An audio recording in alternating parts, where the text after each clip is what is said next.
Welcome students, आज के हमारे इस लेक्चर में हम हमारे इस चैप्टर के एक्सरसाइज 6.5 का क्वेश्चन नंबर 2 सॉल्व करेंगे। इस क्वेश्चन में हमसे कहा गया है ABC is a triangle right angled eight C। If AB is equal to 25 cm and AC is equal to 7 cm, find BC। तो दोस्तों यहाँ बात की जा रही है एक ट्राइंगल की जो कि एक राइट एंगल ट्राइंगल है। दोस्तों राइट एंगल ट्राइंगल एक ऐसा ट्राइंगल होता है जहां पर एक एंगल 90 डिग्री का होता है। अब ये एंगल जिस पॉइंट पर 90 डिग्री का एंगल बन रहा है, ये पॉइंट कौन सा होगा, ए, बी या सी। तो दोस्तों इस चीज के बारे में भी इंफॉर्मेशन गिवन है कि यहां पर लिखा है राइट एंगल्ड एट सी, यानी कि 90 डिग्री का एंगल जहां बन रहा है वो पॉइंट सी होगा। उसके बाद ए और बी तो आप कहीं भी लिख सकते हैं। चलो मैं ए ऊपर लिखता हूं और बी नीचे, तो ये बन गया A B C right angle triangle right angled at C. अब यहां पर इस ट्राइंगल में मुझे ए बी साइड की वैल्यू गिवन है जो कि 25 सेंटीमीटर, ए सी की वैल्यू गिवन है 7 सेंटीमीटर। मुझे बी सी की वैल्यू निकालनी है। कैसे निकालें? देखिए बी सी की वैल्यू निकालनी है, यानी कि किसी एक साइड की वैल्यू निकालनी है, बाकी दोनों साइड्स की इंफॉर्मेशन है। साइड्स, अब दोस्तों राइट एंगल ट्राइंगल में साइड्स के बीच में रिलेशन कौन प्रोवाइड करता है? यस, पाइथागोरस थ्योरम, वही हम यहां पर यूज करेंगे। तो दोस्तों अकॉर्डिंग टू पाइथागोरस थ्योरम एक राइट एंगल ट्राइंगल में उसके हाइपोटेन्यूज का स्क्वायर इक्वल होता है perpendicular square plus base square के। यस माय फ्रेंड्स, अब आप सोच रहे होंगे कि यार ये हाइपोटेन्यूज क्या है, परपेंडिकुलर क्या है और बेस क्या है। बहुत आसानी से समझना। पहले हाइपोटेन्यूज की बात करते हैं। दोस्तों हमने ये देखा था कि किसी एक राइट एंगल ट्राइंगल में जिस पॉइंट पर 90 डिग्री का एंगल बनता है, उस पॉइंट के बिल्कुल सामने वाली जो साइड होती है उस साइड को हम हाइपोटेन्यूज बोलते हैं। तो यानी कि जो AB है वो हाइपोटेन्यूज है, तो ये हो जाएगा AB square is equal to, उसके बाद परपेंडिकुलर और बेस की बात आ गई। अब दोस्तों जो बाकी दो साइड्स रह जाती हैं उसमें से हम किसी को भी परपेंडिकुलर और बेस मान सकते हैं, बट हम जनरली क्या करते हैं, जो साइड वर्टिकल होती है उसे हम परपेंडिकुलर बोलते हैं और हॉरिजॉन्टल साइड को बेस बोलते हैं। ये हम जनरली ऐसे ही कंसीडर करते हैं। तो चलो AC को मैं बोल देता हूं परपेंडिकुलर, तो ये हो जाएगा AC स्क्वायर और बेस हो जाएगा BC स्क्वायर। अब देखो आपको AB और AC की वैल्यू तो गिवन है जो कि 25 और 7, BC की वैल्यू आपको निकालनी है, वो हम निकाल लेंगे। तो शुरू करते हैं। तो देखिए 25 का स्क्वायर हो जाएगा 625, 7 का स्क्वायर होगा 49 और BC square as it is. अब मुझे BC की वैल्यू चाहिए ना, तो मैं 49 को दूसरी तरफ ले जाऊंगा, तो ये हो जाएगा 625 minus 49 is equal to BC square. तो ये हुआ 576 is equal to BC square, या फिर मैं कहूं BC square is equal to 576। Now the problem is कि मुझे BC की वैल्यू चाहिए, बट यहां पर BC स्क्वायर की वैल्यू आ रही है। क्या किया जाए? तो देखिए अब एक तरफ अगर कोई चीज स्क्वायर हो रही है तो दूसरी तरफ भी ऐसी कोई चीज स्क्वायर मिलनी चाहिए, तभी तो कंपैरिजन सही होगा ना। जैसे कि एक तरफ BC स्क्वायर है और मुझे कोई एक ऐसा नंबर मिल जाए जिसका स्क्वायर करने पर मुझे 576 मिले, यानी कि कोई क्वेश्चन मार्क, हमें कोई नंबर चाहिए जिसका स्क्वायर करने पर मुझे 576 मिले। तो अब बाय कंपैरिजन मेरी BC की वैल्यू उस क्वेश्चन मार्क की इक्वल होगी ना, बस इसी नंबर को हमें फाइंड करना है। अब पॉइंट इज कि 576 में कोई ऐसा नंबर कौन सा होगा जिसका स्क्वायर करने पर मुझे 576 मिले। ये देखिए काफी बड़ा नंबर है, कैसे सोचेंगे इसको?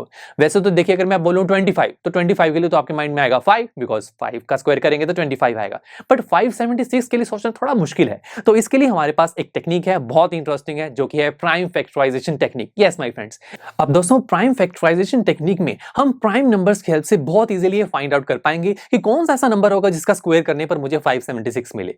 बट कैसे करेंगे? देखिए इससे पहले आपको प्राइम नंबर्स के बारे में पता होना चाहिए। तो देखिए मैंने प्राइम नंबर्स की लिस्ट आपके सामने लिखी है। ये लिस्ट हमें यह बताती है कि प्राइम नंबर्स ऐसे नंबर्स होते हैं जो सिर्फ 2 ही नंबर से डिवाइड हो सकते हैं, एक वो खुद और एक 1। जैसे कि 2 की बात करें, 2 1 और खुद से डिवाइड हो सकते हैं, बस इसके अलावा और कोई नंबर नहीं है जो 2 को डिवाइड कर सके। ऐसी 3, देखिए 3 भी प्राइम नंबर है। 4 प्राइम नंबर नहीं होगा, बिकॉज देखिए 4 लिस्ट में भी नहीं है। व्हाई? बिकॉज 4 को 1, 4 को खुद 4 और 4 को 2 भी डिवाइड करता है, यानी कि 4 को डिवाइड करने वाले 3 नंबर्स हैं, बट हमें तो ओनली 2 चाहिए, तो that's why 4 is not a prime number. तो ये रही प्राइम नंबर्स की लिस्ट। अब चलिए उस टेक्निक की तरफ चलते हैं। टेक्निक क्या है? देखो आपको उस नंबर को पिक करना है जिसका स्क्वायर नंबर आपको फाइंड करना है, जो कि है 576। इसके साथ हम एक वर्टिकल और एक हॉरिजॉन्टल लाइन ड्रॉ करेंगे, फिर हम इस नंबर को लगातार प्राइम नंबर से डिवाइड करते रहेंगे और तब तक करेंगे जब तक हमें आंसर 1 नहीं मिल जाता। ये बहुत ही मजेदार है। जैसे कि सबसे पहला प्राइम नंबर है 2, 2 की हेल्प से मैंने 576 को डिवाइड किया और जो आंसर है मैंने उसे नीचे लिख दिया। अब देखिए 1 तो नहीं आया, फिर मैं इसे प्राइम नंबर से डिवाइड करूंगा, तो सबसे पहला प्राइम नंबर अगेन 2 है। यस 2 फिर इसे डिवाइड करेगा।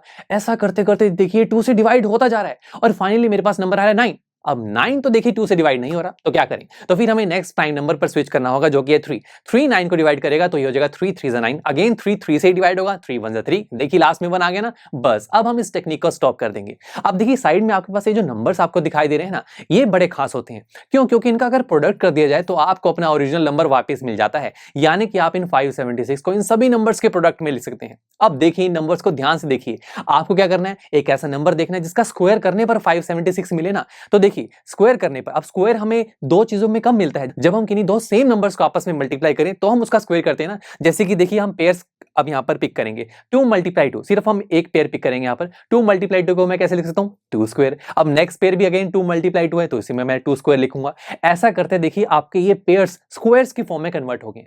और अगर मैं इसे कंबाइन करके लिखूं, एक ही स्क्वायर लगा दूं ब्रैकेट के बाहर, वो भी चलेगा ना। अब बीच वाली पूरी ब्रैकेट को सॉल्व कीजिए, ये हो जाएगा 24 का होल स्क्वायर, यानी कि 576 को मैं कैसे लिख सकता हूं 24 का होल स्क्वायर। यही तो मुझे चाहिए था। तो मेरे पास इस क्वेश्चन मार्क में क्या आएगा 24। बस दोस्तों, अबे 24 यहां पर आपके पास आ गया है। तो देखिए BC स्क्वायर अगर 24 स्क्वायर के इक्वल है तो BC की वैल्यू क्या होगी 24। तो बस हमारे पास आंसर क्या आया कि BC की लेंथ क्या हुई 24 सेंटीमीटर, यही हमें निकालना था। तो देखा कितना मजेदार था, हमने प्राइम फैक्टराइजेशन टेक्निक की हेल्प से इस क्वेश्चन को बहुत आसानी से सॉल्व कर लिया। चलिए मिलते हैं आपसे नेक्स्ट लेक्चर में, जहां पर हम हमारी इसी एक्सरसाइज का क्वेश्चन नंबर 3 सॉल्व करेंगे।